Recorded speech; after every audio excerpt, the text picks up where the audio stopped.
अच्छी व्यवस्था है जो भारत सरकार ने इसको लागू किया है। खास करके बिहार में अभी ऑनलाइन ज़मीन की संख्या कम है। हमारे पंचायत में भी ऑनलाइन बहुत किसानों का नहीं हुआ है। ये व्यवस्था बिहार सरकार के जो राजस्व मंत्रालय है उसकी बनती है, जो इसको ऑनलाइन करवाए, परिमार्जन करवाए। परिमार्जन में जर्जर स्थिति है और ब्लॉक में सारे अभी कर्मचारी तो स्ट्राइक पर हैं, राजस्व कर्मचारी स्ट्राइक पर हैं। उनको तो एक बार फिर आना पड़ेगा यहाँ। आने के बाद वो वही सूची को बताएंगे, कारण कितने लोगों को ऑनलाइन नहीं है।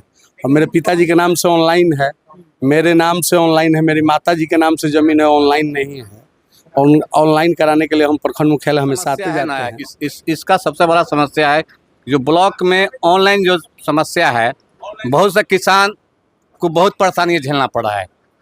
उसी की वजह से बहुत से किसान इस लाभ से वंचित होने जा रहे हैं। जो चाहे वो ब्लॉक का सीओ साहब हो, वो सब योजना को डायरेक्ट आपको अटैच होगा, आपके मोबाइल पर मैसेज करेगा कि ये योजना है, इसका लाभ आप उठाएं। ऐसा मुझे प्रतीत होता है। समृद्धि न्यूज़ चैनल में हो सोक तिवारी अभी धंडिया पंचायत में है और धंडिया पंचायत में अभी आप देख सकते हैं फार्मर रजिस्ट्री शिविर लगा हुआ है।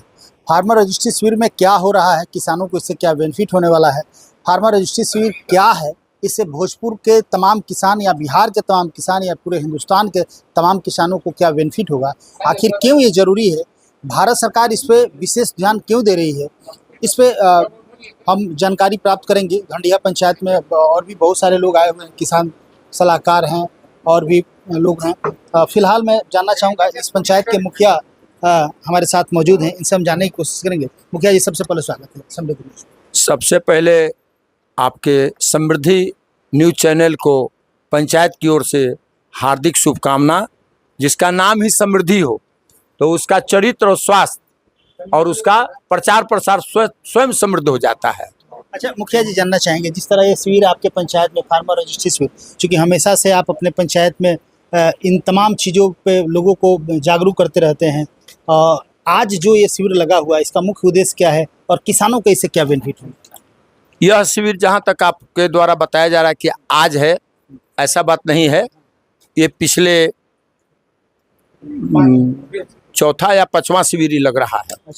यानी हर सप्ताह के सोमवार और बुधवार को शिविर का आयोजन का दिन तय किया गया है, स्थान भी है और एक निश्चित स्थान पर यह शिविर किया जा रहा है, जिसमें आम किसान जो खासकर जिनके नाम से स्वयं का ऑनलाइन रसीद कटता हो, राजस्व रसीद, पहले उस प्रथम स्टेज में सरकार के दिशा निर्देश के आलोक में यह व्यवस्था किया गया है कि उसको पहले आईडी पासवर्ड, यानी जमीन का आईडी पासवर्ड जो मुझे समझ में आ रहा है वो बन जाए। उसके लिए जमीन का ऑनलाइन रसीद एक प्रति, वो चाहे 1 डिसमिल का हो, चाहे 1 एकड़ का हो, चाहे जितना भी की हो, उससे मतलब नहीं है। आपके पास कितना भी खाता खेसरा हो, कोई एक खाता से उठा लीजिए। ऑनलाइन आधार कार्ड आपका होना चाहिए और बैंक खाता आपका होना चाहिए, मोबाइल नंबर आपका होना चाहिए। आपका मतलब कोई जिस पर OTP जाए, और तब हमारे कृषि सलाहकार और कृषि कोऑर्डिनेटर जो हैं प्रखंड के, उनके उपस्थिति में और साथ ही साथ राजस्व कर्मचारी, वो दोनों आदमी के ऐप पर ये समायोजन किया जाता है और आपका आईडी बन जाता है। अभी तो कृषि सलाहकार और कोऑर्डिनेटर दिख रहे हैं, लेकिन राजस्व कर्मचारी नहीं है। राजस्व कर्मचारी चूंकि प्रखंड से हैं और ऐसा प्रतीत होता है, सुनने में है जैसा कि उनका हड़ताल चल रहा है। क्या सच्चाई है अभी हम नहीं बता सकते, उतनी जानकारी मुझे नहीं है। ऐसी स्थिति में किसानों को तो फिर दोबारा आना पड़ेगा। हाँ, क्योंकि सरकार के नज़र में किसान का महत्वपूर्ण स्थान तो है, लेकिन समय उसके लिए सरकार के नज़र में महत्व नहीं है। किसान का समय समझिए कि जिस तरह से जैसे तैसे बीतने के लिए उनके नज़र में है। ये यानी किसान बिना समय का जब यहाँ बुला लीजिए वो आ जाएगा, ऐसा सरकार के नज़रों में। अगर इस तरह का समय की महत्ता को ध्यान में रखा जाता तो दोनों विंग, यानी कृषि कोऑर्डिनेटर, सलाहकार और राजस्व कर्मचारी दोनों साथ बैठते।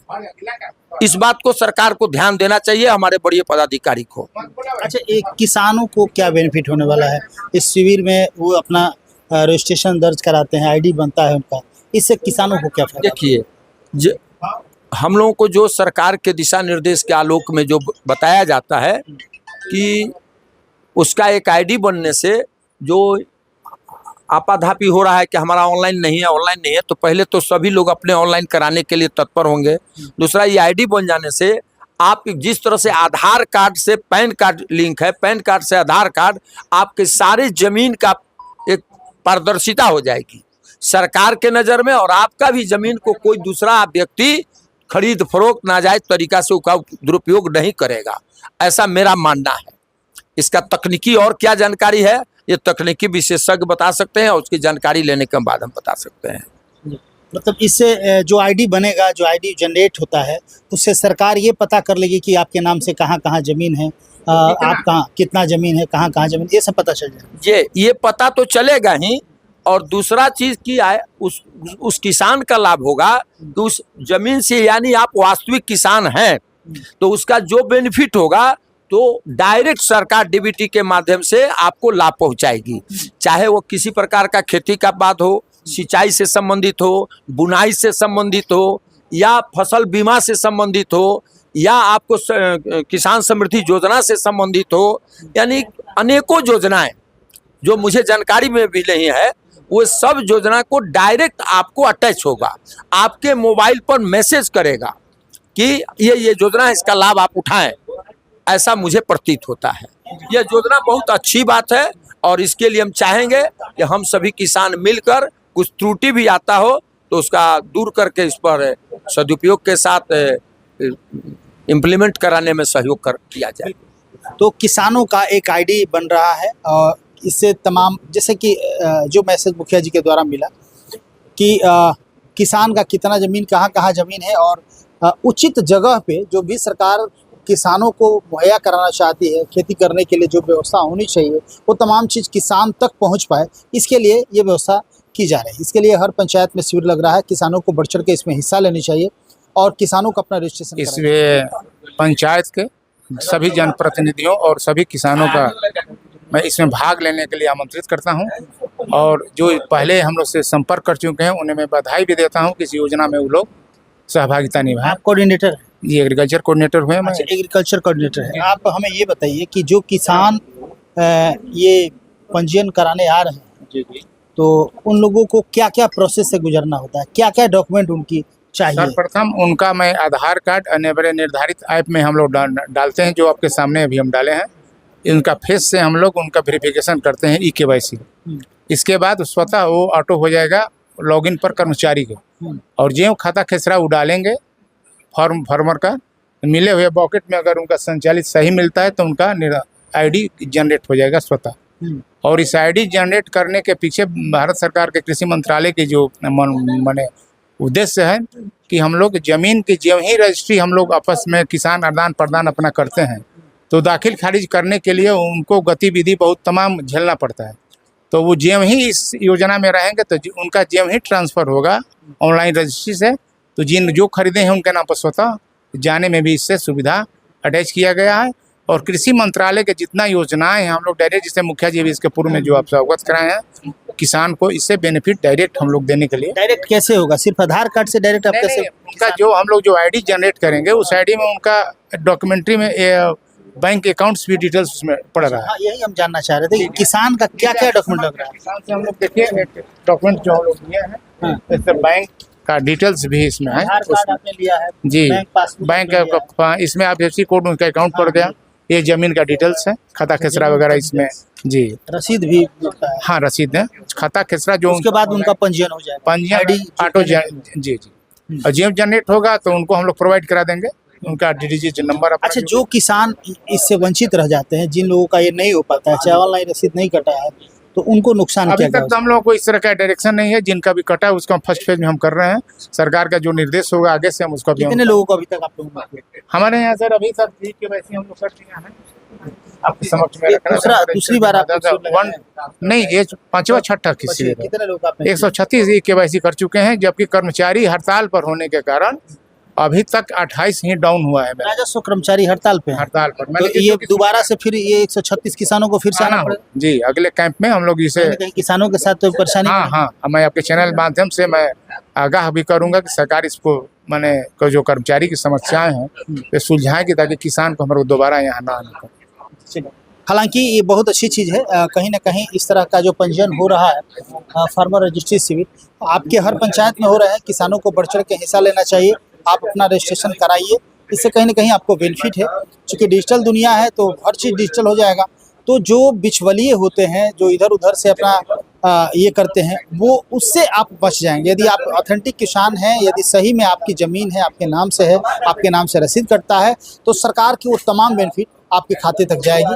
तो इससे बहुत श्याम मूर्ति गुप्ता जी हैं और ऐसे संजय जी के नाम से इनको लोग जानता है। श्याम मूर्ति गुप्ता जी इनका नाम है। क्या कहेंगे किसानों को, आप क्या संदेश देंगे किसानों को, क्या कहेंगे? चूँकि जिस तरह आप लोग शिविर फार्मर रजिस्ट्री शिविर लगा रहे हैं, किसानों को आप क्या सुझाव देंगे? किसानों को इसमें बढ़ चढ़ के हिस्सा क्यों लेना चाहिए? क्या इस पर क्या आप कहना चाहेंगे? अगर किसान को मैं ये सलाह देना चाहूँगा कि किसान फार्मर रजिस्ट्री आईडी को आकर के जल्द से जल्द करा ले, ताकि जो भी सरकार की योजना हो उनके खाते में डायरेक्ट मिल जाए, उनको डायरेक्ट बेनिफिट मिल जाए। इस प्रचार प्रसार में मैं महीनों दिन से मैं किसानों के बीच घर घर जा करके मैं किसानों को बोल रहा हूँ, लेकिन तब तक भी किसान अपने आप को उस तरह से जो आना चाहिए वो आ नहीं पा रहे हैं, जागरूक नहीं हो पा रहे हैं। इस मैं मुखिया जी के माध्यम से, मैं वार्ड के माध्यम से सारा जानकारी अपने पूरे पंचायत में घर घर जाकर सूचना मैं दे चुका हूं, लेकिन जितना जागरूक वो लोग को आना चाहिए वो लोग आ नहीं पा रहे हैं। और बहुत सारे जो हमें जो बकेट मिला है उसमें से उस बकेट से 80% लोगों का बाहर या उन लोगों का नाम पता नहीं चल आपके पा जी रहा में कितना पंचायत है? है। मेरे जी में एक ही पंचायत ढंडिया पंचायत है, और ढंडिया पंचायत में थाना नंबर 133 और 148 का हमें बकेट में काम करना है। जो 133 148 के किसानों के पास में पूरी तरह मैं घूम चुका हूं और किसान आ भी रहे हैं और अपना रजिस्ट्रेशन करा किसान लोग करके। हैं जिन लोगों का हो गया है अपना रजिस्ट्रेशन, ये लोग करा लिए हैं, इनसे हम जानने की कोशिश करते हैं। क्या नाम हुआ आपका? मेरा नाम हुआ दीपक कुमार आप ही के नाम से रसीद कटता है? जी। आपका आईडी जनरेट हो गया? हाँ, आईडी जनरेट। क्या क्या डॉक्यूमेंट लगा आपका? डॉक्यूमेंट में आधार कार्ड और बस रसीद लगा है, कुछ नहीं। आधार कार्ड जी। अकाउंट नंबर नहीं दिया? नहीं, अकाउंट नंबर तो नहीं अभी दिया गया है। अकाउंट नंबर तो लग रहा है ना? अकाउंट नंबर वो शायद उसमें फॉर्म में होगा, लेकिन हम लोग रसीद अभी फिलहाल में दिए हैं और ये रसीद के साथ आधार कार्ड दिए हैं और अकाउंट नंबर उसमें मौजूद है। जो किताब जो फॉर्म है उसमें तो शायद फॉर्म से ही भरा जाएगा। लेकिन ये चीज़ है कि ये ढंडिया पंचायत में जो शिविर लगा हुआ है ये सबसे अच्छा है कि हम लोग को ब्लॉक में दौड़ने उड़ने की ज़रूरत नहीं है। और हम लोग गर्व कर रहे हैं कि कम से कम ये 2 दिन आ रहे हैं, हम लोग के लिए इतना सुविधा मिल रहा है, इससे अच्छा और कोई बात है नहीं। इससे बेनिफिट होगा आपको? हाँ, बेनिफिट तो है, तभी तो हम लोग भी इस पे जागरूक हैं। आपका नाम क्या होगा? अजय कुमार सिंह। क्या कहेंगे इससे कितना बेनिफिट किसानों को? किसानों को अच्छा बेनिफिट होगा इससे। आप अपना रजिस्ट्रेशन कराए? नए हम आवेदन कर लिए हैं। आवेदन किए? हाँ, अभी कर्मचारी के माध्यम से नहीं आने के कारण अभी नहीं हो पाया कंप्लीट मेरा। आपका नाम क्या? हमारा नाम पड़ेगा संतोष कुमार सिंह। क्या कहेंगे, आप अपना करा लिए? अभी मैं कराने के लिए आया हूँ। क्या लग रहा है कि कैसी व्यवस्था है सरकार की? ये सरकार की सबसे अच्छी व्यवस्था है जो भारत सरकार ने इसको लागू किया है। खास करके बिहार में अभी ऑनलाइन ज़मीन की संख्या कम है। हमारे पंचायत में भी ऑनलाइन बहुत किसानों का नहीं हुआ है। ये व्यवस्था बिहार सरकार के जो राजस्व मंत्रालय है उसकी बनती है, जो इसको ऑनलाइन करवाए, परिमार्जन करवाए। परिमार्जन में जर्जर स्थिति है और ब्लॉक में सारे अभी कर्मचारी तो स्ट्राइक पर हैं, राजस्व कर्मचारी स्ट्राइक पर हैं। उनको तो एक बार फिर आना पड़ेगा यहाँ। आने के बाद वो वही सूची को बताएंगे, कारण कितने लोगों को ऑनलाइन नहीं है। और मेरे पिताजी के नाम से ऑनलाइन है, मेरे नाम से ऑनलाइन है, मेरी माताजी के नाम से ज़मीन है, ऑनलाइन नहीं है। और ऑनलाइन कराने के लिए हम प्रखंड मुख्यालय हमेशा आते जाते हैं। अभी आजकल हो रहा है। ये सब परेशानी जब तक ऑनलाइन नहीं होगा तो ये इस योजना से, भारत सरकार की योजना से बहुत किसान वंचित रह जाएंगे। सबसे बड़ी देखिए सर, सब बड़ी समस्या है ना, इसका सबसे बड़ा समस्या है जो ब्लॉक में ऑनलाइन जो समस्या है, बहुत से किसान को बहुत परेशानी झेलना पड़ा है। उसी की वजह से बहुत से किसान इस लाभ से वंचित होने जा रहे हैं। जो चाहे वो ब्लॉक का सीओ साहब हो, चाहे आरओ मैडम हो या कर्मचारी हो, लोग ये लोग मतलब कि स्थिरता, मतलब ब्लॉक में प्रक्रिया, ऑनलाइन प्रक्रिया जो बहुत स्लो चढ़ा है, बहुत लापरवाही है आज के डेट में। हाँ, चलिए, तो कहीं ना कहीं देखिए ऑनलाइन से बहुत सारे किसान वंचित हैं। हमारे ख्याल से तो सीओ को हर पंचायत में एक दिन 2 दिन समय देना चाहिए, किसानों से जुड़ना चाहिए, किसानों की परेशानी को समझना चाहिए। किसान दौड़ दौड़ के जाते हैं ब्लॉक में, अंचल में जाते हैं और सीओ से मुलाकात नहीं होती है। राजस्व कर्मचारी का वही हाल है, अभी तो हड़ताल पे ही है, तो परेशानी बढ़ती है।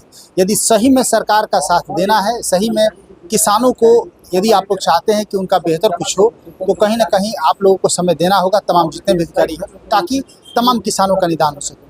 लगातार खबरों के साथ बन रही है, फिर कुछ अपडेट होता है तो आपको दिखाने की कोशिश करेंगे। बहुत बहुत धन्यवाद। Thank you.